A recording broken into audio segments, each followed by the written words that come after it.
નમસ્કાર, હું છું અલ્પાને. આપ જોઈ રહ્યા છો CB24 ન્યૂઝ.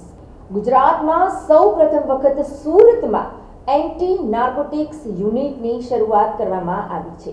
આ યુનિટ એક પ્રકારે ડ્રગ્સ સામેનું રિહેબ સેન્ટર બનશે. ગૃહ રાજ્યમંત્રી દ્વારા આજે રાજ્યનું સૌપ્રથમ એન્ટી નાર્કોટિક્સ યુનિટ શરૂ કરવામાં આવ્યું છે.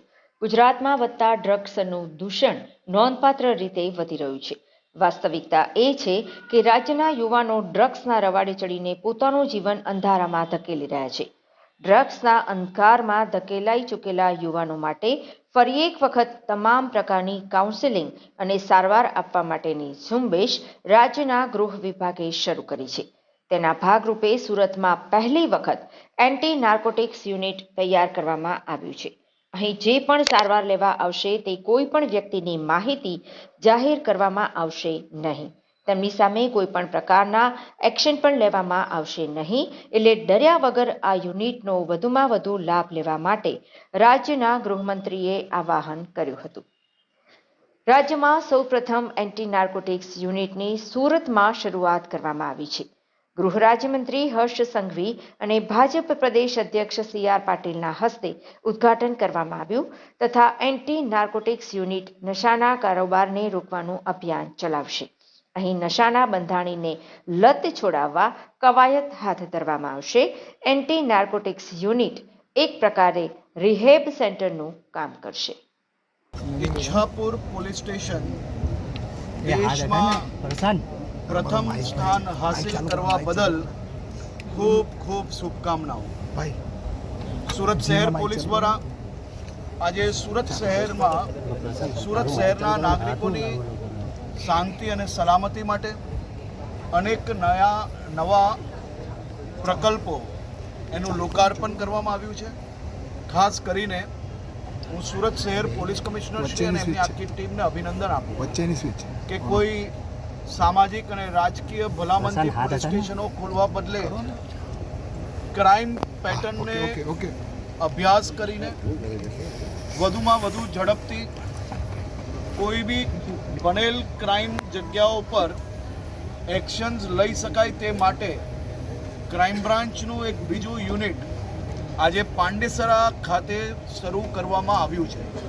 સુરત શહેરની ક્રાઇમ પેટર્ન જોઈએ તો ઉધના, પાંડેસરા, લિંબાયત અને સચિન પોલીસ સ્ટેશનમાં સુરત શહેરના 40%થી વધારે ક્રાઇમો અહીંયા બનતા હોય છે.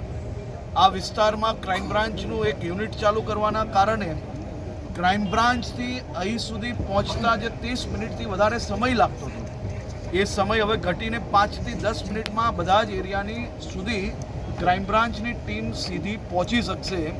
આ પ્રયાસ થકી મને વિશ્વાસ છે કે આવનારા દિવસોમાં અહીં બનતા ક્રાઇમો ઉપર કંટ્રોલ કરવામાં સુરત શહેર પોલીસને જરૂરથી સફળતા પ્રાપ્ત થશે. આજે ગુજરાતનું પહેલું એવું પોલીસ સ્ટેશન કે જે પોલીસ સ્ટેશનમાં યુવાનોને, મારા રાજ્યના દીકરા દીકરીઓ કોઈ ડ્રગ્સના રવાડે અગર ચડ્યું હોય તેના માતા પિતા ક્યાંય દીકરા દીકરી પોતે આ પોલીસ સ્ટેશનમાં પોલીસના સ્ટાફને મળીને સરકાર માન્ય જે અલગ અલગ સંસ્થાઓ છે, જે અલગ અલગ ડૉક્ટરો છે, તેના થકી આ યુવાનોને આ નશામાંથી, આ રવાડામાંથી બહાર નીકળવા માટેની વ્યવસ્થા સુરત શહેર પોલીસ દ્વારા ચાલુ કરવામાં આવી છે.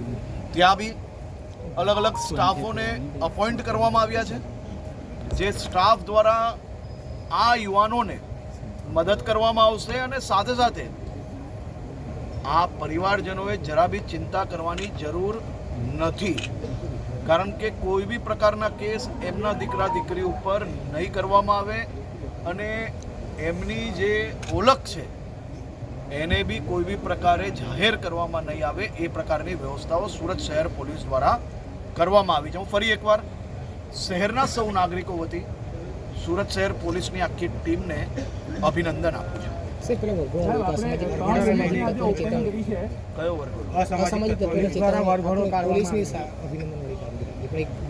એ તો વરઘોડો તો નીકળશે જ ભાઈ. એ લંગડાતા જ ચાલશે. આ જીવન એ પરિસ્થિતિ ના થાય તે માટે કાનૂનનું પાલન કરવું એ આવશ્યક છે. સાહેબ, આપણા તો આજે 3 ઓપનિંગ થયું છે, તેની સામે પુણા પોલીસ સ્ટેશન બધી જગ્યા કૌભાંડીઓ દ્વારા વેચી નાખવામાં આવી છે.